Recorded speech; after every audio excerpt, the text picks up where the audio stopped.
الحمد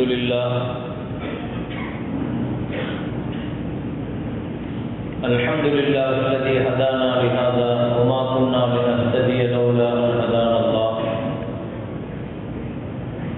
غافر الذنب وقابل التوب شديد العقاب بالقول لا إله إلا هو إليه المصير أشهد أن لا إله إلا الله وحده لا شريك له وأشهد أن محمدا عبده ورسوله صلى الله عليه وعلى آله الطيبين وأصحابه الطاهرين والمؤمنين أجمعين أما بعد فقد قال الله تعالى في كلامه القديم والفرقان الحميد أعوذ بالله من الشيطان الرجيم بسم الله الرحمن الرحيم واذكروا إذ أنتم قليل مستضعفون في الأرض تخافون أن يتخطفكم الناس فآواكم وأيدكم بنصره ورزقكم من الطيبات لعلكم تشكرون قال نبينا وحبيبنا وشفيعنا وقائدنا محمد رسول الله صلى الله عليه وسلم تمنعوننا ونساءنا وأبناءنا அளவற்ற அருளாளன் நிகரில்லா அன்புடையோன் அல்லாஹுவின் திருநாமத்தை கொண்டு துவக்கம் செய்கிறேன். உயிருக்கு உயிரான உயிரிடும் மேலான கண்மணி முஹம்மது ரசூலுல்லாஹி ஸல்லல்லாஹு அலைஹி வஸல்லம் அவர்கள் மீதும் அவர்களின் பரிசுத்த தோழர்கள், குடும்பத்தார்கள், உம்மத்தார்கள் இங்கே சங்கமித்திருக்கிற நம் அனைவர்கள் மீதும் அல்லாஹுவின் அன்பும் அருளும் வந்து சேரட்டுமாக. கண்ணியத்திற்கும் பெரும் மதிப்பிற்கும் உரிய மஸ்ஜிதினுடைய நிர்வாக பெருமக்களே, மஸ்ஜிதினுடைய இமாம் சாஹிப் ஹஜ்ரத் அவர்களே, ஆலிம் பெருமக்களே, ஜமாத்தார்களே, தாய்மார்களே, சகோதரிகளே, ஆரம்பமாக என் சலாமை முன்வைத்து துவங்குகிறேன். அஸ்ஸலாமு அலைக்கும் வரஹ்மத்துல்லாஹி வபரகாத்துஹு. இப்படி ஒரு ரமலானுடைய பாக்கியமான பிந்திய 10 நாட்களில், ஒற்றைப்படையான இரவுகளில் அல்லாஹும்ம இன்னக அஃபுவுன் கரீம் துஹிப்புல் அஃவ ஃபஅஃபு அன்னா என்ற துஆவின் சிந்தனையோடு அவனது மஸ்ஜிதிலே இஅ்திகாஃபினுடைய நியத்தோடு, சமுதாயத்தின் மீதான கவலையோடு, மார்க்க விளக்க சிந்தனைகளை நேரங்கள் ஒதுக்கி கேட்பதற்காக அமர்ந்திருக்கிற இந்த சபையை அல்லாஹ் சமுதாயத்தின் ஹிதாயத்திற்கு அல்லாஹ் காரணமாக்கி தருவானாக. வெளிச்சமான இந்த சமுதாயம் இருளை நோக்கி பயணித்துவிடக் கூடாது என்று அழகான தங்களுடைய ஆதங்கத்தை மிக அற்புதமாக, அமானிதமாக நம்மளுடைய இதயங்களில் கவலையை ஏற்படுத்தி சென்றிருக்கிற சங்கைக்கும் மரியாதைக்கும் உரிய தர்வேஷ் ரசாதி ஹஜ்ரத் அவர்கள். எனவே இந்த நடு இரவிலே இந்திய சுதந்திரத்தில் இஸ்லாமியர்களுடைய பங்களிப்பு என்பது கொஞ்சம் சவாலான தலைப்பு தான். தலைப்பு ஒரு பக்கம் இருந்தாலும் அந்த தலைப்பை ஒட்டிய என்ன செய்திகள் இந்த சபைக்கு தேவை, இந்த காலகட்டத்திற்கு என்ன செய்தி தேவை என்பதை கவனத்தில் கருத்தில் எடுத்துக்கொண்டு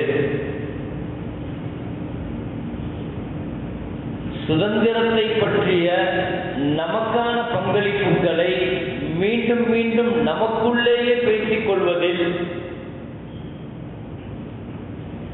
நாம் ஒவ்வொருவர்களுமே இதை முழுமையாக நாம் விளங்கியிருக்கிறோம். இந்தியாவில் நமக்கான பங்கு என்ன? இங்கே பிரச்சனை நம்முடைய பங்களிப்பை நாம் விளங்குவதல்ல, நமது பங்களிப்புக்கான ஆதாரத்தை, அந்த இடத்தை எப்படி நாம் தக்க வைப்பது? அந்த கோணத்தில் தான் இந்த தலைப்பு இப்பொழுது அலசப்பட வேண்டும். பொதுவாக நான் ஒரு அடிப்படையை நான் சொல்லுவேன். இந்த தலைப்பின் கீழே முஸ்லிம்கள் எப்பொழுதுமே அடிமைத்தனத்திற்கு அடிபடிபவர்கள் அல்ல, அல்லாஹ்வை தவிர. இது முஸ்லிம்களுடைய சங்கநாதம். இது நாம் ஒவ்வொரு முஸ்லிம்களும் நம்ம இதை விளங்குகிறோம். லா அஅ்புது மா தஅ்புதூன், இந்த வார்த்தையில் இருக்கிற தெளிவான ஒரு முஸ்லிமினுடைய தெளிந்த கொள்கை.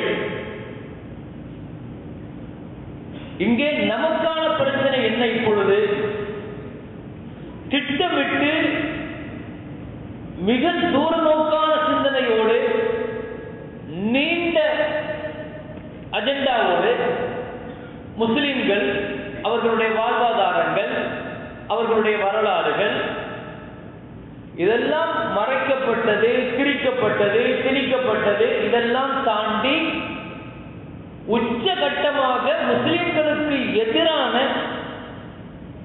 ஒரு வெறுப்புணர்வை திட்டமிட்டு ஏற்படுத்தியிருக்கிறாங்க. நமக்கு முன்னால இன்னைக்கு இந்த வெறுப்புணர்வை எப்படி நாம களைஞ்சி அதை தொடச்சிட்டு அதை தூர எரிஞ்சிட்டு எப்படி நம்ம வெளியே வர போறோம்? இன்னைக்கு நமக்கு முன்னால் இருக்கிற சவால் தான். ஒரு காலகட்டத்தில் நீங்க சுதந்திர போராட்டத்தில் உங்களுக்கு பங்கு இல்லை, சுதந்திரத்துல பங்கு இல்லை, இந்தியாவில் பங்கு இல்லை, ஆட்சியில பங்கு இல்லை, அதிகாரத்துல பங்கு இல்லை, இப்படியெல்லாம் கொஞ்சம் கொஞ்சமாக அந்நியத்தனமாக பேசி பேசி பேசி பேசி நம்ம இதை நிரூபிக்கிறதுக்கே பெரிய பாடுபட்டோம். நாங்களும் சுதந்திர தியாகிகள் தான், நாங்களும் பங்களிப்பு செஞ்சிருக்கிறோம், உடல் ரீதியாக பொருள் ரீதியாக. இதெல்லாம் காலகாலமாக நாம சொல்லிட்டு இருக்கிற பொழுதே அடுத்த கட்டத்திற்கு அவர்கள் வந்துட்டாங்க. வரலாறுகளை தாண்டி முஸ்லிம் உம்மாவை ஒரு பெரிய வெறுப்பிற்குரிய சமுதாயமாக பார்க்க வச்சுட்டாங்க. நமக்குள்ள பிரச்சனைகளிலேயே அதிகமாக ஈடுபட்டு அந்த விஷயங்களை சரி பண்ணு, அதையே நம்ம பண்ணலையே, நமக்கு இந்த வேலைகள்ல நாம இருக்கிற பொழுது திட்டமிட்டு ஒரு வெறுப்புணர்ச்சி சமுதாயத்தின் மீது பரவலாக ஆக்கப்பட்டது. இந்த வெறுப்புணர்ச்சியை களைவதுதான் இன்னைக்கு நமக்கு முன்னால இருக்கிற நம்ம சுற்றி இருக்கிற சமூகத்தை நாம் அபூபக்கர்களாக மாற்றி இருக்க வேண்டும். இல்லைன்னு சொன்னா அபூ தாலிபுகளாக மாற்றிருக்கணும். ஆனா நம்ம அபூ ஜஹில்களாக மாற்றிருக்கோம். நமக்கான பிரச்சனையே அபூ தாலிபுகளாக மாற்றி இருக்க வேண்டிய சமூகத்தில் நாம் அபூ ஜஹில்களாக மாற்றி வைத்திருக்கிறார்கள் நம்மை சுற்றி. நபிகள் நாயகம் ஸல்லல்லாஹு அலைஹி வஸல்லம் கடந்து போன பாதைகளில் முஸ்லிம்களை விட முஸ்லிம் அல்லாத மக்களுடைய பலத்தை எப்படி தனக்கான சாதகமாக பயன்படுத்த முடியும்? இதுதான் ஸல்லல்லாஹு அலைஹி வஸல்லத்தினுடைய சாதகம். அதைத்தான் இன்னைக்கு அறுவடை செய்ய தவறிட்டோம். நாம் அறுவடை செய்ய தவறிட்டோம். நம்ம சுற்றி வாழ்ந்து கொண்டிருக்கிற முஸ்லிம் அல்லாத சகோதரர்களுடைய நல்ல அபிமானத்தை பெற தவறிவிட்டோம், நல்ல அபிப்பிராயத்தை பெற தவறிவிட்டோம். பேலன்ஸா நம்மால வாழ தெரியல. நமக்கு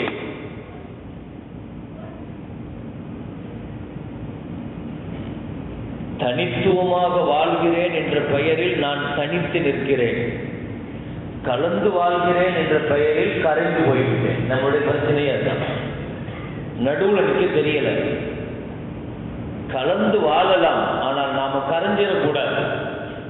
என் சரீரத்தையும் என் மார்க்கத்தையும் நான் சமரசம் செஞ்சு அவங்களோட செஞ்சிடக்கூடாது. சமாதானங்கிற பெயர்ல, சமத்துவங்கிற பெயர்ல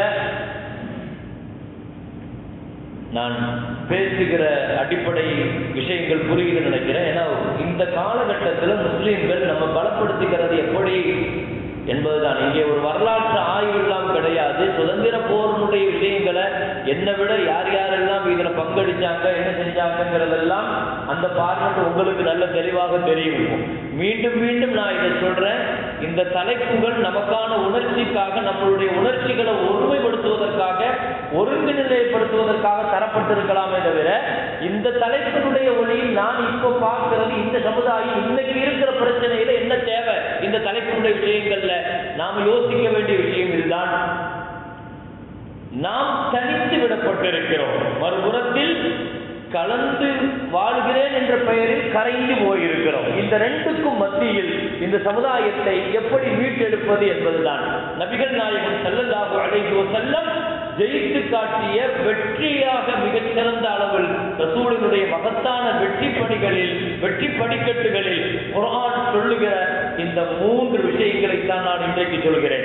இன்னைக்கு நாம எந்த நிலையில இருக்கோங்கிறது ஒரு பக்கம், ஸல்லல்லாஹு அலைஹி வஸல்லமுடைய வாழ்க்கையில் அல்லாஹ் குர்ஆன்ல சொல்றான், வஸ்குரு, நபியே நீங்கள் நினைத்து பாருங்கள், நீங்கள் நினைத்து பாருங்கள், இது அன்தும் கலீலுன், நீங்கள் மைனாரிட்டியாக இருந்தீர்கள், முஸ்தலஅஃபூன ஃபில் அர்த், பொருளாதாரத்தில் பலகீனமானவர்களாக இருந்தீர்கள், தகாஃபூன அய்யதகத்தஃபகும் அன்னாஸ், எந்த நேரத்திலும் உங்களை தாக்கி விடுவார்கள் என்று அச்சத்தோடு உங்களை வாழ வைத்தார். முஸ்லிம்களுடைய பிரச்சனையே இந்த 3 தான். எல்லா காலகட்டத்திலேயும் எதிரிகள் முஸ்லிம்களுக்கு எதிராக கையில் எடுக்கிற ஆயுதம் இந்த 3 தான். இன்னைக்கு நேற்று கிடையாது, இன்னைக்கு நேற்று கிடையாது. குர்ஆன் சொல்லுகிற சத்தியமான வார்த்தை. ஸல்லல்லாஹு அலைஹி வஸல்லத்தை பார்த்து அல்லாஹ் சொன்னது, உங்கள் பிரச்சனை மைனாரிட்டி, உங்கள் பிரச்சனை பொருளாதாரம், உங்கள் பிரச்சனை இந்த சமுதாயத்தை எப்படி அரசியல் ரீதியாக பலப்படுத்துறது? பயம், பயம், பசி, பலகீனம், பலகீனம், மக்கள் இதெல்லாம் பலகீனம். இந்த 3 வார்த்தை எல்லாம் பயன்படுத்துறாங்க குர்ஆன்ல. கலீல், கில்லத், லுஅம், கௌஃப். குர்ஆன் பயன்படுத்துற இந்த 3 வார்த்தை, இது எல்லா காலத்திலேயும் இந்த 3 இருந்துச்சு. இந்த 3 இருந்துச்சு. எப்படி ஜெயிச்சாங்க? இன்றைக்கு அத்தனையும் இன்னைக்கு நமக்கு முன்னால் இருக்கிற சவால். இந்த சமுதாயம் மைனாரிட்டியாக இருக்குது, அரசியல் ரீதியாக பலம் இல்லை. இந்த சமுதாயம் பொருளாதாரத்தில் பெரிய அளவில் சிதறி போய் கிடக்குது, அதை ஒருங்கிணைக்க முடியல. இந்த சமுதாயம் பயத்திலேயும் அச்சத்திலேயும் அடுத்தடுத்த நிமிஷம் இந்த சமுதாயத்தின் மீது என்ன நடக்கும் என்ற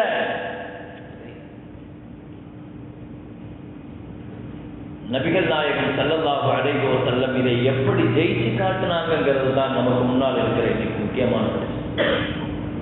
எப்படி நாம ஜெயிக்க போல இந்த 3 விஷயத்தை?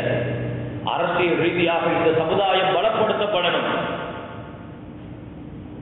பொருளாதார ரீதியாக இந்த சமுதாயம் வளமான வாழ்க்கையை நோக்கி பயணிக்கணும், பயத்திலிருந்து விடுபட்டு நிம்மதியான ஒரு வாழ்க்கைக்கு வரணும். இதுக்கு முதல் கட்டமாக இந்த சமுதாயம் சரியான முறையில் திட்டமிடணும்.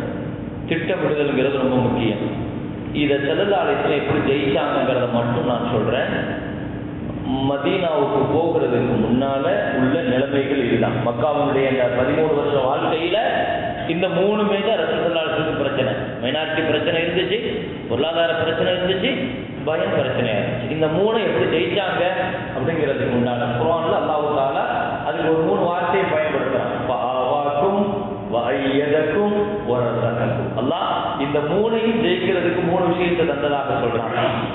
அதை எப்படி ஸல்லல்லாஹு அலைஹி வஸல்லம் ஜெயிச்சாங்கிறதுக்கான வரலாறு அதற்கு இதுக்கு முன்னால கொஞ்சம் ஒரு கலகலப்பா கொண்டு போயிருப்பாங்க.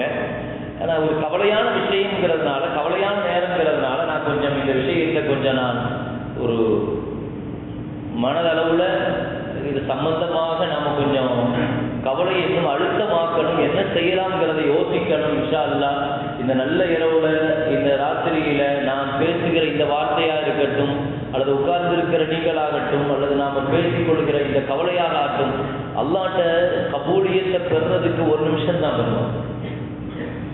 அல்லாஹ் எவ்வளவு பெரிய அநியாயக்கார ஆட்சியும் அல்லாஹ் தஆலா மாத்துறதுக்கு அல்லாஹ் ஒரு வார்த்தையில் அல்லாஹ் தஆலா மாத்திரும், ஒரு கவலையில் அல்லாஹ் தஆலா மாத்திரும். கஷ்ட காலங்கள் தான் அவ்வளோ பெருசா தெரியும். அல்லாஹ்வுடைய நுஸ்ரத்து உதவின்னு வர ஆரம்பிச்சுருவீங்க, திரும்பி பார்த்தா இன்னொருத்தமா கஷ்டப்பட்டேன் அப்படின்னு நம்ம நினைப்போம். அல்லாஹ் தஆலா அப்படிதான் வைப்பாங்க. 18 வருஷமா நோயில படுத்த அய்யூப் அலைஹிஸ்ஸலாத்துடைய வாழ்க்கையை மாற்றினது ஒரு வார்த்தை தான். ரப்பி அன்னி மஸ்ஸனியல் துர்ரு வ அன்த அர்ஹமுர் ராஹிமீன். ரப்பே, நோய் என்ன தொட்டு இருக்கிறது, கிருபையாளர்களுக்கெல்லாம் கிருபையாளன் நீ, அப்படிதான் சொன்னாங்க. என்ன நோயாகிட்ட, என்ன நோயாளியாகிட்ட அப்படின்னு கூட அந்த வார்த்தையை கூட பாருங்க. அந்த வார்த்தை கூட எவ்வளவு கண்ணியமான வார்த்தை. அய்யூப் அலைஹிஸ்ஸலாம் வாழ்க்கையில பெரிய அளவுல நம்ம பாடம் கற்றுக்கணும். ஆனா அது ஒரு பெரிய நிலை. ஒரு 18 வருஷமா கூட அல்லாஹ்ட்ட துஆ கேட்கலங்க. அல்லாஹ் எனக்கு நோயை கொடுத்து கேட்கல. 18 வருஷம் கஷ்டப்பட்டாங்க. கஷ்டங்கள். ஏங்க கேட்க மாட்டீங்க துஹான்னா? இவ்வளவு 18 வருஷம் தானே நான் கஷ்டப்படுறேன், அல்ல இந்த 40 வருஷம் ஆரோக்கியமா வாழ வச்சானே அப்படின்னு சொன்னேன். எனக்கு வெக்கமா இருக்குதுங்க, அல்லாட்ட நான் கேட்கறதுங்க வெக்கமா இருக்குது. 40 வருஷம் ஆரோக்கியமா வாழ்ந்துட்ட ஒரு 18 வருஷம் தானே. ஒரு 18 மணி நேரத்தை வழியால் நம்மளால தாங்க முடியுமா? ஒரு ராத்திரி ஒரு தலைவலி வந்துச்சுன்னா காலையில் எழுந்திரிச்ச பார்க்குறவங்க பூரா தலைவலி இல்லை, நம்ம ராத்திரி பூரா தூக்கம் இல்லை, நம்ம பார்க்குறவங்க. அல்லாஹ்வுக்கு இந்த ஷிக்காயத்து பிடிக்காது. எல்லாம் மலக்குமார்கிட்ட சொன்னான், அவன் எவ்வளோ பாவம் செய்யறான், நான் உங்கள்கிட்ட சொல்கிறேன். ஆனால் பாருங்க, நான் ஒரு நோயை கொடுத்த பார்க்குறவங்க தான் நோயை பற்றி சொல்லியிருக்கேன். அல்லாஹ் ரப்புக்கு தன்னை பற்றி இன்னொரு ஆள்கிட்ட ஷிக்காயத்து பண்ணா, முறையிட்டா அல்லாஹ் அதை ரோஷப்படுறான்னு நான் சொல்லலாம். அல்லாஹ் அதை ரோஷப்படுறான். ஒரு நாள் ஜிப்ரீல் அலைஹிஸ்ஸலாம் ஸல்லல்லாஹு அலைஹி வஸல்லம் சொன்னாங்க, அபூபக்கர் ரலியல்லாஹு என் சலாமை சொல்லுங்க. அல்லாஹ்வும் சலாம் சொல்லி விட்டாங்க. எதுக்காக? அவர் ஒரு நோயை மறைச்சு வச்சு பாதுகாத்தார். அவருக்கு ஒரு நோய் இருக்குது, அந்த வலி இருக்குது, அதை அவ்வளோ நாளாக அதை வெளியே சொல்லலை. அபூபக்கர் ரலியல்லாஹு வந்தாங்க, உங்களை பற்றி இப்படி சொல்கிறாங்க, அப்படி என்ன நோயில் நீங்கள் கஷ்டப்படுறீங்க, என்ன வழியில் கஷ்டப்படுறீங்கன்னா, யார சூழலாம் எனக்கு கொஞ்சம் பல்வலி உண்டு அப்படின்னா. அபூபக்கர் பல்வலி யார எவ்வளோ நாள்? ஒரு வாரமா, ஒரு மாசமா கேட்டேன். அபூபக்கர் பேசுனா 7 வருஷமா அப்படின்னு. 7 வருஷமா நான் பல்வலியில கஷ்டப்படுறேன். எங்கிட்ட கூட நீங்க இது வரைக்கும் சொல்லலையே. நாங்க சொல்லலாம், எங்கிட்ட கூட நீங்க இது வரைக்கும் சொல்லலையே. அஃபாஷ்குல் ஹபீப் இலல் ஹபீப், ஒரு நேசன் தரக்கூடிய வழியை ஒரு நேசத்தை நான் எப்படி முறையிட முடியும்? ஒரு நேசன் தரக்கூடிய வழி நான் எப்படி இன்னொரு நேசத்தை நான் என்ன செய்ய முடியும்? எவ்வளவு ஒரு உச்சகட்டமான வார்த்தை அது. இந்த வார்த்தை 18 வருஷத்துக்கு பின்னால் ஐயூப் அலைஹிஸ்ஸலாம் கேட்ட ஒரு வார்த்தை, ரப்பி அன்னி மஸ்ஸனி துர்ருவான்ட்டார். பெரிய பலம் மிக்கதாக இருக்கிறான், அதை கையில வச்சிருக்கிறான், அந்த பலம் இருக்குது, இந்த பலம் இருக்குது, அவ்வளவு பெரிய டீமும் அதுல கை வச்சிருவாங்க, இதுல கை வச்சு எப்படியாவது ஜெயிச்சிருவான், இப்படி எல்லாம் நாம் பேசிக்கிட்டே இருக்கிறோம். அவநம்பிக்கையான வார்த்தைகளை தொடர்ந்து நம்ம இதுல பேசுறோம். முஸ்லிம்கள் இப்போ ஒரு கட்டத்துல இந்த நிராசை ஒரு கட்டத்துக்கு வருவாங்க. அல்லாஹ் உதவியை கொடுக்கும் போது, அல்லாஹ் எப்பொழுதெல்லாம் வரலாற்றுல உதவியை திறக்க போறான்னா அப்ப முஸ்லிம்களுக்கு என்ன வரும்னா இந்த நிராசை தான் வருவாங்க. இப்படி ஒரு நிராசை வரும்போது முஸ்லிம்கள் என்ன நினைக்கணும் தெரியுமா? எவ்வளவு பெரிய பலமிக்கவர்களாக இருந்தாலும், எனக்கு இந்த இடத்துல ஒரு செய்தி ஞாபகத்துக்கு வந்து நான் நாங்க சொல்லிக்கிறேன். ஈசா அலைஹிஸ்ஸலாம் ஒரு காட்டு வழியா போயிட்டு இருந்தாங்க. ஈசா அலைஹிஸ்ஸலாம் ஒரு காட்டு வழியா போய்கிட்டே இருக்கும்போது ஒரு வேடன் வலை விரிச்சு வச்சு உட்கார்ந்துருந்தான். வேடன் குருவி பிடிக்கிறதுக்காண்டி அந்த குருவி மேல உயரத்தில் அப்படியே பறந்து போச்சான். ஈசா அலைஹிஸ்ஸலாம் அதை பார்த்து சிரிச்சுட்டான். ஈசா அலைஹிஸ்ஸலாம் கேட்டாங்க, ஏன் சிரிக்கிறேன்னு கேட்டாங்க. அந்த குருவிட்ட அது சொல்லுச்சு, அல்லாஹ் தஆலா எனக்கு கொடுத்திருக்கிற பார்வை எவ்வளவு பெரிய பார்வைன்னா, 1 கிலோமீட்டர் நான் உயரத்துல பறந்தாலும் பூமியில சின்னதா ஊர்ந்து செல்லுகிற எறும்பு கூட என் கண்ணுக்கு பெருசா தெரியும். அவ்வளவு பெரிய ஜூம், என் கண்ணில் அவ்வளவு பெரிய ஜூம் இருக்குதுன்னு சொல்லிதான். இவன் இவ்வளவு பெரிய வலை விரிச்சு வச்சு உட்கார்ந்து இருக்கிறான், நான் மாட்டுவான்னு சொல்லிட்டு அப்படின்னு சொல்லி சிரிச்சுக்கிட்டு அது பறந்து போச்சான். ஈசா அலைஹிஸ்ஸலாம் சிரிச்சுட்டு அது வார்த்தையை கேட்டு அப்படி போயிட்டான். மாலை நேரத்துல திரும்பி ஈசா அலைஹிஸ்ஸலாம் போயிட்டு வேலையெல்லாம் முடிச்சுட்டு வந்தா இந்த குருவி வலைக்குள்ள மாட்டிக்கிட்டு, வலையில மாட்டிக்கிட்டு அடிக்குது, இது பண்ணுது. ஈசா அலைஹிஸ்ஸலாம் பக்கத்துல போய் கேட்டாங்க, காலையில தானே இவ்வளவு டைலாக் எல்லாம் பேசுனேன், எனக்கு அப்படி இருக்குது, எனக்கு அந்த பார்வை இருக்குது, என்னெல்லாம் மாட்டிடுவானா, சிக்கிடுவானா, நான் தோத்துருவானா, வலைக்குள்ள சிக்கிடுவான். அந்த குருவி சொல்லிச்சான், இதா கதர பாமியல் பசர், அல்லாஹ்வுடைய விதி முடிஞ்சிருச்சுன்னா பார்வை குருடாயிடும் போல தெரியுது. இது சரியாக நாம் யோசிக்க வேண்டிய வார்த்தை. பல நேரங்கள்ல நாம் நினைப்போம், நான் அப்படி போனா சரி பண்ணிடுவேன், இப்படி போனா சரி பண்ணிடுவேன், அதை வச்சு முடிஞ்சிருச்சுன்னா அல்லாஹ் முதல்ல மூளையை தான் நிறுத்துவான். மூளையை நிறுத்திடுவான். என்ன செய்யணுமே தெரியாத ஒரு ஜகாலத்தை கொண்டு வந்து அவனை நிறுத்திடுவான். எங்கிட்ட என்ன போரா இருக்குது, அந்த போர்ல இருக்கிறேன், இந்த போர்ல இருக்கிறேன். ஒரு மூமின் கடைசி நிலை வரைக்கும் நம்பிக்கையோடு இருக்கிறோம். நாம் நம்பிக்கை இழக்கக்கூடாது. இந்த நேரத்தில் நமக்கு தேவை மாற்றுவதற்காக, மாறுவதற்காக, சமுதாயத்தை புரட்டி போடுவதற்கான வழியையும் திட்டமிடுதலையும் தான் இப்ப நாம செய்யணும். இன்னல்லாஹ் லா யுகையிரு மா பிகௌமின் ஹத்தா யுகையிரு மா பிஅன்ஃபுஸிஹிம். ஒரு சமூகம் மாறணும்னா முதல்ல உங்கள்கிட்ட இருந்து மாற்றத்தை உருவாக்குங்க. நாம மாற்றத்திற்கான வழிகளை எடுத்து வைக்கணும், திட்டங்களை எடுத்து வைக்கணும், என்ன செய்யலாம் யோசிக்கணும். இதே சிறுபான்மை சமுதாயமாக இருந்துத்தான், இதே பொருளாதாரத்தில் பலகீனமாக இருந்துத்தான், இதே அச்சமுள்ள ஒரு சமூகமாக இருந்ததுதான். அதே மதீனாவில் முஹம்மது ஸல்லல்லாஹு அலைஹி வஸல்லம் இந்த சமுதாயத்தை அரசியல் ரீதியாக பலப்படுத்தினார்கள், பொருளாதார ரீதியாக பலப்படுத்தினார்கள்.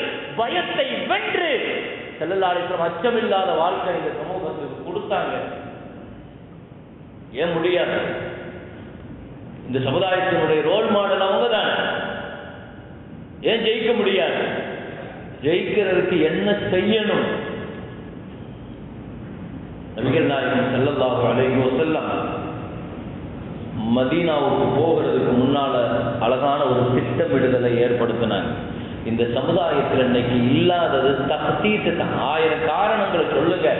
ஏங்க ஒரு திட்டமிட்டு செய்ய முடியல, ஏங்க ஒரு தலைமையின் கீழே போக முடியல, ஏங்க இதை காரணங்களாக நாம் பேசிக் கொண்டிருக்கிறோம். ஆனால் ஒரே காரணத்துதான், இதுதான்.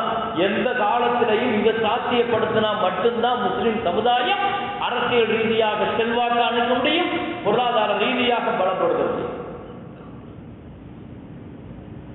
மதீனாவுக்கு போகிறதுக்கு முன்னால ஸல்லல்லாஹு அலைஹி வஸல்லம் மதீனா மக்கள் ஒரு 72 பேர்களை கூப்பிட்டு ஒரு பேச்சுவார்த்தை நடத்தினாங்க. இதுவரைக்கும் மைனாரிட்டியா இருக்கிறாங்க, இந்த சமுதாயத்தை மெஜாரிட்டியா எப்படி மாத்துறது? மதீனா மக்கள் ஒரு 70 பேர்களோட பேச்சுவார்த்தை நடத்தினாங்க ஸல்லல்லாஹு அலைஹி வஸல்லம். இதுதான் தக்தீத்து ரசூல் சொல்லுவாங்க. திட்டமிடாம எதுக்குமே ஸல்லல்லாஹு அலைஹி வஸல்லம் ஒரு கால் கூட எடுத்து வைக்க மாட்டாங்க. இந்த சமுதாயத்துல மற்ற எல்லாத்துலேயுமே நம்ம திட்டமிடுறோம். ஒரு கல்யாணம்னா நம்ம திட்டமிடுவோம் இல்ல, ஒரு வீடு கட்டுறோம்னா பெரிய அளவு ஒரு வருஷத்துக்கு முன்னால திட்டம், எல்லாத்துலேயுமே திட்டமிடுதல் இருக்குதுங்க. சமுதாயத்தினுடைய கட்டமைப்புல இந்த திட்டமிடுதல் சிதைஞ்சு போய் கிடக்கு. நான் சாத்தியமில்லாத விஷயங்களை எல்லாம் பேசல, சாத்தியப்படுவதற்கான வழிகளை தேட வேண்டும். அதைத்தான் குர்ஆன் சொல்லுது. சத்தியமா வழி இல்லைன்னா குர்ஆன் அதை சாத்தியம் இல்லைன்னு சொல்லி முடிச்சிருக்கும். 72 பேரை கூப்பிட்டு ஸல்லல்லாஹு அலைஹி வஸல்லம் பேசினாங்க. எனக்காக நீங்க என்ன செஞ்சு கொடுக்கணும்னு கேட்டாங்க பாருங்க. ஸல்லல்லாஹு அலைஹி வஸல்லம் கேட்ட வார்த்தை தம்னஊனனா வலிசாஅனா, நான் உங்களை நம்பி வருகிறேன், உங்க ஊருக்கு வரேன், உங்க ஊருக்கு வரேன். முதல்ல சொன்னாங்க தம்னஊனனா, எனக்கு நீங்க பாதுகாப்பு கொடுக்கணும்னு கேட்டாங்க. பாதுகாப்பு உத்தரவாதப்படுத்தணும். அடுத்து சொன்னாங்க அலைக்கும் பிஸ்ஸம்இ வத்தாஆ, நான் உங்க ஊருக்கு வந்தா என் தலைமைக்கு நீங்க கட்டுப்பட்டு நிக்கணும்னா. தலைமைத்துவத்தை முதல்ல கொண்டு வந்து நிறுத்துறாங்க. மக்காவுல மதீனாவுக்கு போனதற்கு பின்னால குர்ஆன்ல அல்லாஹ் மக்காவை வேற மாதிரி பார்த்தா, மதீனாவை வேற மாதிரி பார்த்தான். மக்கால இருந்த பொழுது முஸ்லீம்களை வேற மாதிரி பார்த்தா, மதீனாவுக்கு போனதுக்கு பின்னால முஸ்லீம்களை வேற மாதிரி பார்த்தான் அல்லாஹ். மக்காவுடைய வாழ்க்கை அல்ல மதீனா. மதீனா தனியாக இருக்கும், ஆனால் அரசியல் ஆளுமை அது, அது அதிகார பலம், அது முஸ்லிம் உம்மாவினுடைய மெஜாரிட்டி, அது கணக்கெடுப்பு எல்லாத்தையும் கொண்டு வந்துட்டாங்க மதீனால. ஒரு நிர்வாகத்திற்கான அத்தனையிலையும் ஸல்லல்லாஹு அலைஹி வஸல்லம் கொண்டு வந்தாங்க. மக்காவில் இருந்த வரைக்கும் அல்லாஹ் யா அய்யுஹல்லதீன ஆமனூ அப்படின்னு கூற மாட்டாங்க, மூமின்களே அல்லாஹ் கூற மாட்டாங்க. குர்ஆன்ல எங்கெல்லாம் யா அய்யுஹன்னாஸ், மக்களே மக்களே மக்களேன்னு அல்லாஹ் சொல்லுவாங்க. மக்களே சொன்னா அது மக்கால இறங்கிருக்குன்னு அர்த்தம். மூமின்களே அப்படின்னு சொன்னா அது மதீனால இறங்கிருக்கு அந்த ஆளு. குர்ஆன்ல எங்கெல்லாம் யா அய்யுஹல்லதீன ஆமனூ வருதோ என்ன அர்த்தம் அதுக்கு? ஈமான் என்ன மதீனால மட்டும்தான் இருந்துச்சா? மூமின்களையும் நல்லா கூப்பிடவே இல்லை மக்கால வச்சு. மக்கால மூமின்கள் இருந்தாங்களா இல்லையா? மக்கால இருந்த 13 வருஷம் மூமின்களே அல்லாஹ் கூப்பிடல. ஏன்? அரசியல் செல்வாக்கு வந்தாதான் மூமின்கள், அதிகாரம் பலம் வந்தாதான் மூமின்கள், பொருளாதாரத்தை வென்றெடுத்து பயத்தை ஜெயித்தாதான் மூமின்கள். அல்லாஹ் அப்படித்தான் சொன்னார். மூமின்கள் வாழுகிற இடத்தில் இதுதான் மூமின்கள் பயணிகள். நபிகள் நாயகம் ஸல்லல்லாஹு அலைஹி வஸல்லம் அலைக்கும் பிஸ்ஸம்இ வத்தா, என் சொல்லுக்கு கட்டுப்பட்டு தலைமையை கேட்டாங்க, பாதுகாப்பு கேட்டாங்க. அடுத்து ஸல்லல்லாஹு அலைஹி வஸல்லம் கேட்ட வார்த்தை அல் இன்ஃபாகு ஃபில் யுஸ்ர் வல் உஸ்ர், என்ன பிரச்சனை வந்தாலும் எனக்காக நீங்க செலவு செய்ய வேண்டியிருக்கா. பொருளாதார வலிமை நீங்க எனக்கு தரணும். இந்த மூணையும் கேட்டுட்டு தாங்க போனாங்க மதீனாவுக்குள்ள. பேச்சுவார்த்தை நடத்திட்டு அழகா திட்டமிடுதலோடு மதீனாவுக்கு போறாங்க. அந்த மக்களும் செல்லாத கேட்டாங்க, யார் சொல்லலாம், நீங்கள் கேட்குற இந்த மூணையும் நாங்கள் செஞ்சு கொடுக்குறோம், உங்களுடைய அரசியல் தலைமையை நாங்கள் ஏற்றுக்கிறோம், அரசியல் நாங்கள் தலைமையை தரோம், பொருளாதாரத்துக்கு உங்களுக்காக நாங்கள் என்ன வேணாலும் நாங்கள் செலவு பண்ணுறோம், பாதுகாப்பு கேட்குறீங்க, எங்கள் உயிரை கொடுத்தாவது உங்களை பாதுகாப்போம். நான் எங்களுக்கு ஒன்றே, நீங்கள் மதீனாவுக்கு வந்துட்டா நீங்கள் மதீனாவாசி ஆயம், எங்கள் ஊர்க்காரர் ஆயணும்னு கேட்டாங்க. மோசல்லாடி செல்லத்தையே விளம்பேற்றி வாங்கினாங்க மதீனாவாசிகள் அன்சாரி. ரசூலை வாங்கிட்டு அதற்கு ரசூல் ஸல்லல்லாஹு அலைஹி வஸல்லம் மதீனாவுக்கு போன உடனே எடுக்க சொன்ன இந்த சமுதாயத்தினுடைய கணக்கெடுப்பு 1500 முஸ்லீம்கள் சொல்லிட்டு கணக்கெடுத்து, நீங்க பாருங்க 13 வருஷமாக மக்காவுல இருந்த வரைக்கும் வெறும் 500 பேர், மதீனாவுல இருந்த 10 வருஷத்துல 1.25 லட்சம் சஹாபா. எப்படி முடிஞ்சிச்சு?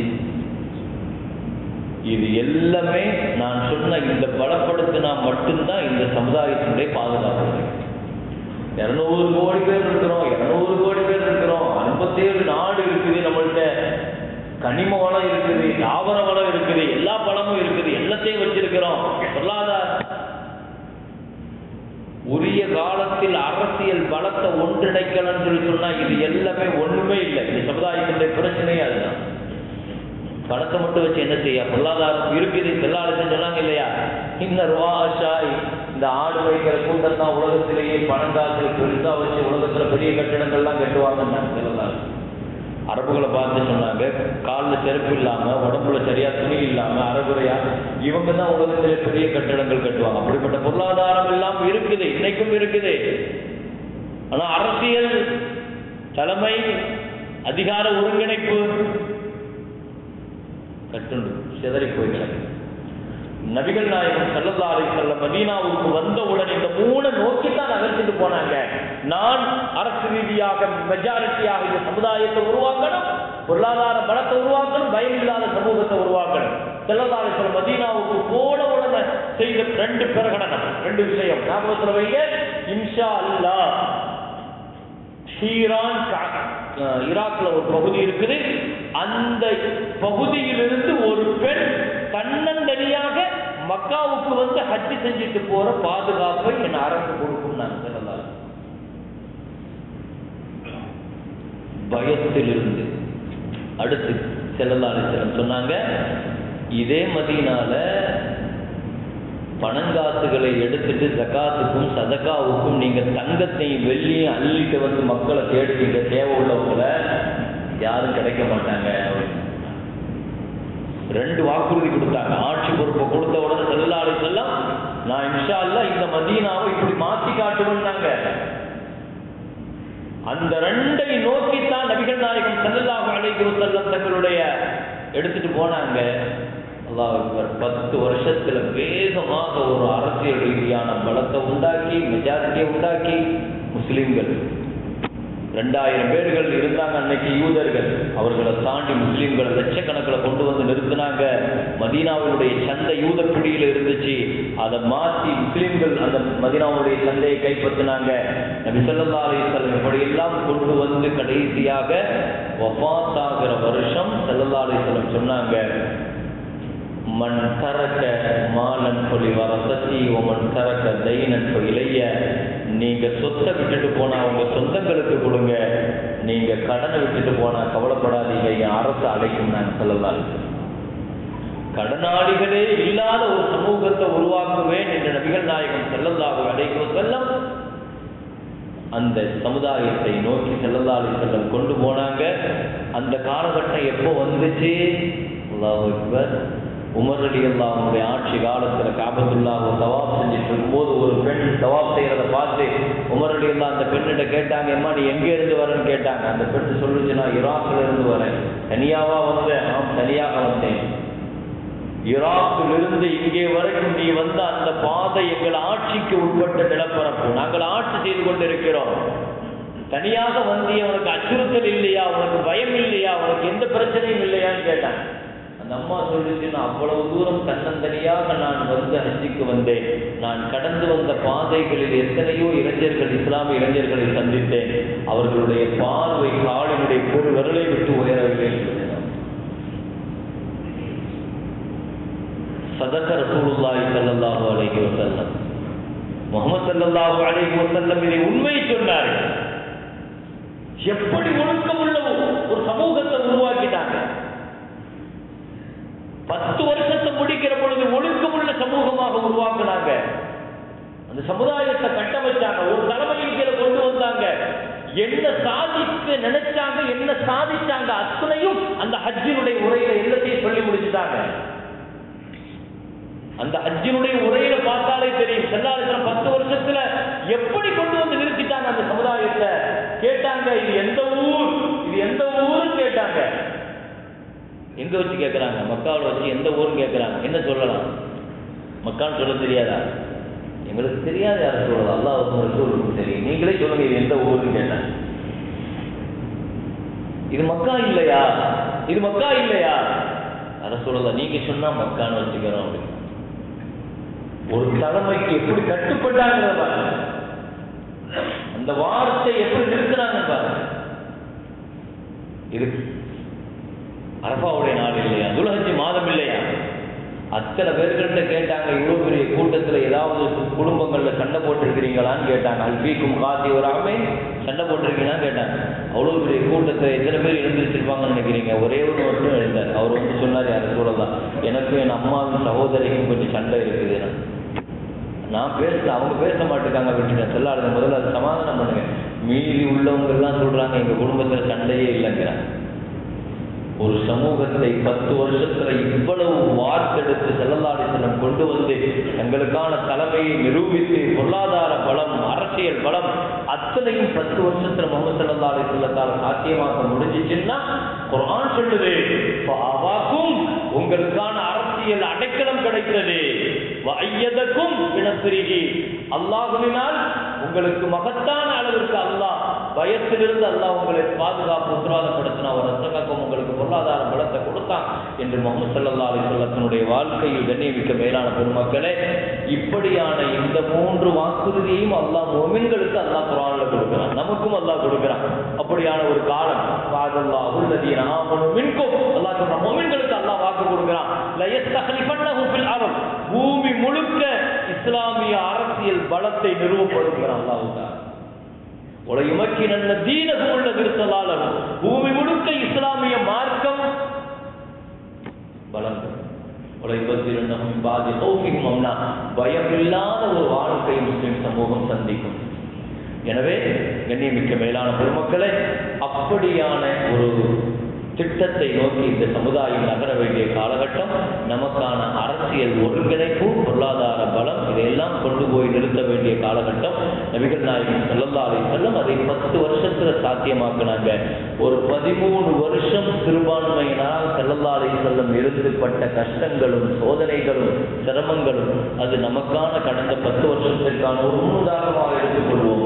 இனி வரக்கூடிய மதீனாவினுடைய காலத்தினுடைய முன்மாதிரியை இந்த சமுதாயம் அடுத்த கட்டத்திற்கு எடுத்துட்டு போகும். அநியாயமான ஆட்சியும் நெருக்கடியான ஆட்சிகளும் இது எல்லா காலகட்டத்திலேயும் இப்படி இருக்கிற பொழுது ஸல்லல்லாஹு அலைஹி வஸல்லம் அவங்கள்ட்ட வந்து சொல்லியிருக்கிறாங்க. அந்த மக்கள் யார் சொல்லலாம், இப்படி எல்லாம் தகவலனா துன்பப்படுத்துறாங்க, கஷ்டப்படுத்துறாங்க, நீங்க ஒரு துவா செய்யக்கூடாதா, அல்லாஹ்வுடைய உதவி கிடைக்காதா, இதுக்கு ஒரு முடிவு வராதா, இப்படியெல்லாம் சொன்ன பொழுது ஒரு முஸ்லீமனுடைய பார்வையை ஸல்லல்லாஹு அலைஹி வஸல்லம் மாற்றி அமைத்தது இப்படித்தான்.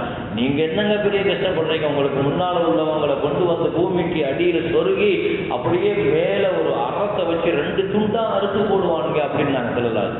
கஷ்டத்தையும் அநீதியையும் நாங்கள் பாதிக்கப்படுகிறோம் என்று கப்பாப் ரலியல்லாஹு அன்ஹு சொன்ன பொழுது ஸல்லல்லாஹு அலைஹி வஸல்லம் நாங்கள் உங்களுக்கு முன்னால உள்ளவங்க கஷ்டப்பட்டதை கொஞ்சம் நினைச்சு பாருங்க.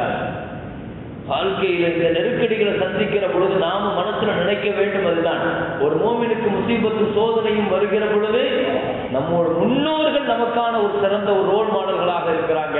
எனவே கண்ணியமிக்க மேலான பெருமக்களே, அப்படியான ஒரு நெருக்கடியான காலகட்டத்தில் இந்த சமுதாயம் தங்களுக்கான இருப்பிடத்தை உறுதி செய்து கொள்வதற்கு இந்தியா கடந்து வந்த பாதைகளில் இந்தியாவினுடைய சுதந்திர வரலாற்றில் முஸ்லிம்கள் செய்த பெரும் பங்களிப்பை நாம் கொஞ்சம் லேசாக மனக்கண்ணுக்கு முன்னால் அதை தெரிந்து கொள்கிற பொழுது, அதை படிக்கிற பொழுது, இது என் இந்தியா, எங்கள் இந்தியா, இதுக்கான எல்லா வகையிலும் நாங்கள் உரிமை பெற்றவர்கள், என்கின்ற ஒரு சொந்த உணர்வோடு நாம் இந்த நாட்டை மீண்டும் ஒரு சுதந்திர போரை நோக்கி மீட்டெடுப்பதற்கான காலகட்டத்தில் நாம் அதற்காக நிறைய துஆ செய்யணும். ஏன்னா இந்த இந்தியாவிற்கு நெருக்கடிகள் வந்த காலகட்டத்தில் எல்லாம் முஸ்லிம்கள் செய்த மகத்தான ஒவ்வொரு காலகட்டத்திலும் சுதந்திர போரினுடைய துவக்கத்தில் இருந்து அதனுடைய நிறைவு வரை முஸ்லிம்கள் நீக்கமர நிறைஞ்சிருக்கிறாங்க. சதவீதத்தை விட அதிகமாக இந்திய சுதந்திரத்தை மீட்பதற்காக இந்த சமுதாயம் பெரிய அளவுல விலை கொடுத்திருக்கிறது. வடக்கே சிராஜ் தௌலா சுதந்திர போரினுடைய முதல் கல்கத்தாவில் தான் முதல்ல இறங்குறதுக்காக பெரிய அளவில் ஆங்கிலேயர்கள் திட்டமிட்டதாக. சிராஜ் தௌலா வடக்கே சிராஜ் தௌலாவும் தெற்கே திப்பு சுல்தானும் சுதந்திரத்திற்காக அவர்களுடைய ஆசை முட்டுக்கட்டை போட்டு அவர்கள் செய்த பெருங்கொண்ட புரட்சிகள். என்ன வேண்டும், என்ன புரட்சி வேண்டும்? உடல் ரீதியாக, அறிவு ரீதியாக, பொருளாதார ரீதியாக. ஹபீப் முதல் கொண்டு உமர் சுபஹானி போன்றவர்கள் கோடிக்கணக்கில் கொடுத்தாங்க. இந்த சுதந்திரத்திற்காக முஸ்லிம்கள் கோடான கோடி பணத்தை செலவு செஞ்சிருக்கிறாங்க, உயிரிழப்புகளை சந்திச்சிருக்கிறாங்க. ஒரு பெரும் சமூகத்தை அறிவியல் ரீதியாக பின்னுக்கு தள்ளப்பட்டிருக்கிறார்கள். இது அத்தனையும் இந்த நாட்டினுடைய அடிப்படை சுதந்திர உரிமைக்காக. முஸ்லிம்களை பொறுத்த வரைக்கும் எந்த சூழ்நிலையிலையும் அவர்கள் சுதந்திர தாகம் உள்ளவர்கள், யாருக்குமே அடிமைப்பட்டு இருக்கிற சமுதாயம் அல்ல. முஸ்லிம்கள் அந்த சுய உணர்வுடன் தான் வளர்க்கப்பட்டிருக்கிறார்கள். அது இஸ்லாமிலையும் அது ரொம்ப ஒரு முக்கியமான ஒரு இபாதத்தை பரவு. நமக்கு ஆங்கிலேயர்கள் சுதந்திரம் கொடுக்கலாம்ங்கிற முடிவுக்கு வந்த பொழுது கூட ஒரு 3 தரப்பினர்களை கூப்பிட்டு பேச்சுவார்த்தை நடத்துகிற பொழுது வரலாற்றில் எழுதுவாங்க. காங்கிரஸ்காரர்கள், அதே மாதிரி முஸ்லீம்கள், சமஸ்தானம் 542 சமஸ்தானக்காரர்கள், 3 பேர்கள் இல்லை. அப்துல் கலாம் ஆசாத் இது காங்கிரஸ் சார்பாக கலந்துக்கிறாங்க, முஸ்லீம் லீக் சார்பாக முகமது அலி ஜின்னா கலந்துக்கிட்டாங்க, சமஸ்தான சபீதானுடைய நவாப் 3 முஸ்லீமை கூப்பிட்டு தான் பேச்சுவார்த்தையை நடத்தி முடிச்சாங்க.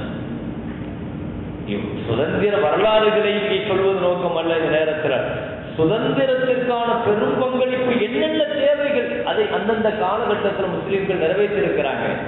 எனவே இந்தியாவினுடைய நெருக்கடியான காலகட்டத்தில் நமக்கு இப்படியாக ஒரு பெரிய சுதந்திரத்தை பெற்றுத்தந்த நம்முடைய முன்னோர்களுடைய வரலாறுகள் திரிக்கப்பட்டாலும் மறைக்கப்பட்டாலும் அவர்களுடைய அந்த அறிவை உள்வாங்கிய இந்த சமுதாயம், ஈமானிய சிந்தனையை, போராட்ட குணத்தை உள்வாங்கிய சமுதாயம் இந்த நெருக்கடியில் இந்த இந்தியாவை மீண்டும் ஒரு முறை மீட்டிக் கொடுப்பதற்காக பொருளாதார தேவையோ அரசியல் தேவையோ என்ன தேவை அதற்கான நிறைவேற்றுவதற்காக இந்த சமுதாயம் அடுத்த கட்டத்திற்காக செல்வதுதான் நமக்கு முன்னால் இருக்கிற சவாலான காரியம். எனவே கண்ணியமிக்க மேலான பெருமக்களே, முஸ்லிம் சமுதாயம் உண்மையில் ஒரு பெரும் நெருக்கடியான காலகட்டத்தில் துஆவுக்காக காத்து நிற்கிறது. முஸ்லிம்கள் பெரிய அளவில் நம்புகிறார்கள். முஸ்லிம் சமுதாயத்திற்கு எப்படிப்பட்ட நெருக்கடி வந்தாலும் பதில் களம் அது வெற்றி கண்டது துஆவை வைத்துதான். நமக்கெல்லாம் தெரியும், முஸ்லிம்கள் எப்பொழுதுமே மெஜாரிட்டியை வச்சு ஜெயிச்சது கிடையாது. அல்லாஹ் முஸ்லிம்களுக்கு எப்போவுமே அப்படி காண்பித்தது கிடையாது. பல நேரங்களில் ரொம்ப சிறுபான்மை சமுதாயமாக இருந்து பெரிய அளவில் ஜெயிச்ச வரலாறுகளும் உண்டு. அதற்கு மிக முக்கியம் பதில் களம் மிக சிறந்தது. 313 பேர்கள் இருந்த பதில்களத்தை ஸல்லல்லாஹு அலைஹி வஸல்லம் வென்றெடுத்தது துஆவினுடைய ஒற்றை வார்த்தை. இரவு முழுக்க யா ஹய்யு யா கய்யூம் பிரஹ்மதிக அஸ்தகீஸ். இந்த வார்த்தை ரொம்ப பெரிய பவரான வார்த்தை. ஸல்லல்லாஹு அலைஹி வஸல்லம் அவ்வளோ பெரிய கூட்டத்தை எதிரிகளை வென்றெடுத்தது இந்த வார்த்தையை வச்சுதான். யா ஹய்யு யா கய்யூம் பிரஹ்மதிக. எனவே ரமலானுடைய காலங்களில் ஒற்றைப்படையான இரவுகளில் லா இலாஹ இல்லா அன்த சுப்ஹானக இன்னீ குன்து மினல் ஸாலிமீன், யா ஹய்யு யா கய்யூம், இந்த மாதிரியான வார்த்தைகள். அதை தாண்டி மூசா அலைஹிஸ்ஸலாம் அநியாயக்காரர்களுக்கு எதிராக நபிமார்கள் பயன்படுத்திய வார்த்தைகளை கவனத்தில் வைக்கணும். அல்லாஹ் குர்ஆன்ல மூசா அலைஹிஸ்ஸலாம் ஃபிரௌனுக்கு எதிராக உச்சகட்டமா சொன்ன ஒரு வார்த்தை, இதையும் நம்ம அதிகமா ஓதணும். உஃபவ்விது அம்ரி இலல்லாஹ் இன்னல்லாஹ பஸீரும் பில் இபாத். என் காரியத்தை நான் அல்லாஹ்விடம் ஒப்படைக்கிறேன், நிச்சயமாக அல்லாஹ் அடியார்களை பார்த்து கொண்டிருக்கிறான். இந்த வார்த்தையை மூசா அலைஹிஸ்ஸலாம் பயன்படுத்தினாங்க. மிகப்பெரிய சூழ்ச்சியில் இருந்து அல்லாஹ் அவர்களை பாதுகாத்தாங்க. அல்லாஹ் தஆலா இதெல்லாம் குர்ஆன்ல நபிமார்கள் பயன்படுத்திய வார்த்தை. லா இலாஹ இல்லா அன்த சுப்ஹானக ஸல்லல்லாஹு அலைஹி வஸல்லம் அப்படி ஒரு நடித்தல்ல ஹஸ்புனல்லாஹு வ நிஅமல் வக்கீல். இந்த மாதிரியான வார்த்தைகளை நாம் அதிகமாக இந்த நாட்கள்ல நாம் ஓதணும். எப்படியாவது இந்தியாவிற்கு மிகச்சிறந்த ஒரு நல்லாட்சி, நல்லோர்களின் ஆட்சி, நீதமானவர்கள் அவர்களுடைய ஆட்சி அமையணும். மாநில ஜமாஅத்துல் உலமா சபை கூட இந்தியாவுடைய கூட்டணிக்கு நீங்கள் கண்டிப்பாக இந்த இடத்துல வாக்களிக்கணும். மதவாத சக்திகளுக்கு எதிராக ஜமாஅத்துல் உலமா அதை அறிக்கையாக முன்வைத்து எல்லா இடங்களுக்கும் அனுப்பியிருக்கிறது உங்கள் கவனத்திற்கு வந்திருக்கலாம். எனவே கண்ணியமிக்க மேலான பெருமக்களே, முஸ்லீம்களுக்கான இந்த நெருக்கடியிலிருந்து அல்லாஹ்ட்ட நம்ம நிறைய துஆ செய்வோம். குர்ஆன் சொல்லுகிற இந்த வார்த்தைகள், இதை தாண்டி முஸ்லீம்கள் ஒருங்கிணைந்து ஒற்றுமையாக இந்த விஷயத்தில் நம்பிக்கையோடு நாம் பலப்பட்டு நிற்கிற பொழுது அல்லாஹ் தஆலா இது போன்ற அநியாயமான சக்திகளிலிருந்து அல்லாஹ் இந்த சமுதாயத்தை விடுவித்து மிகச்சிறந்த மக்கான நஸ்ருல்லாஹ் அல்லாஹ்வினுடைய உதவியை நோக்கி இந்த சமுதாயம் பயணிக்கிற நாளும் பாதையும் தூரத்தில் இல்லை. இல்லாமல் ரப்புல் ஆலமீன் அப்படிப்பட்ட இந்த சமுதாயத்திற்கு ரப்புல் ஆலமீன் அல்லாஹ் மிகச்சிறந்த நுஸ்ரத்தையும் விடிவையும் அல்லாஹ் தஆலா தந்தருள்வானாக. அல்லாஹ்வின் உதவியும் வெற்றியும் வரப்போகிறது என்று சொன்னால் குர்ஆன்ல அல்லாஹ் சொல்லுவான், இதா ஜாஅ நஸ்ருல்லாஹி வல் ஃபத்ஹ், அல்லாஹ்வின் உதவியும் வெற்றியும் வரப்போகிறது என்று சொன்னார். அல்லாஹ் ரெண்டு வார்த்தையை சொல்றான், ஃபஸப்பிஹ் பிஹம்தி ரப்பிக வஸ்தக்ஃபிர், அதிகமாக தஸ்பீஹ் செய்யுங்க, அதிகமாக இஸ்திக்ஃபார் ஓதுங்க. குர்ஆன்ல ஸல்லல்லாஹு அலைஹி வஸல்லம் அல்லாஹ் சொன்ன வார்த்தை தான். எனவே அல்லாஹ்வுடைய உதவியும் வெற்றியும் நீங்க எதிர்பார்த்து நிற்கிறீங்கன்னா தஸ்பீஹுகளும் இஸ்திக்ஃபாரும் துஆவும் குர்ஆன் சொல்லுகிற நபிமார்களுடைய கலிமாக்களை அதிகமாக நாம பயன்படுத்தணும். இன்ஷா அல்லாஹ் நம்பிக்கையுடன் அல்லாஹ்விடத்தில் கையேந்துவோம். அல்லாஹ் ஒரு மிகச்சிறந்த நல்ல வாழ்க்கை அல்லாஹ் இந்திய மக்களுக்கு அல்லாஹ் ஏற்படுத்தி தருவான். நல்ல நேரத்தில் துஆ செய்து வாய்ப்புக்கு நன்றி கூறி நிறைவுபடுத்துகிறேன். வாக்குறு தாவானா அல்ஹம்துலில்லாஹி ரப்பில் ஆலமீன். அஸ்ஸலாமு அலைக்கும் வரஹ்மத்துல்லாஹி வபரகாத்துஹு. الحمد لله رب العالمين. اللهم صل على سيدنا محمد وعلى آل سيدنا محمد وبارك وسلم عليه. اللهم اغفر لنا ذنوبنا وخطايانا كلها يا رب العالمين. اللهم إنك عفو كريم تحب العفو فاعف عنا يا كريم يا رحيم يا الله. اللهم ارحمنا برحمتك يا أرحم الراحمين. اللهم اغفر لنا ذنوبنا يا غفار. اللهم اعتقنا من النار وادخلنا الجنة يا رب العالمين. لا إله إلا أنت سبحانك إني كنت من الظالمين. إنا كنا من الظالمين. حسبنا الله ونعم الوكيل، نعم المولى ونعم النصير. اللهم إنا نسألك أن تحفظنا من جميع البلايا والأعداء والأمراض. ربنا آتنا في الدنيا حسنة وفي الآخرة حسنة وقنا عذاب النار.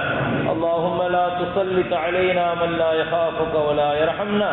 صلى الله وسلم على سيدنا محمد وآله وصحبه أجمعين. الحمد لله رب العالمين. صلى الله على محمد صلى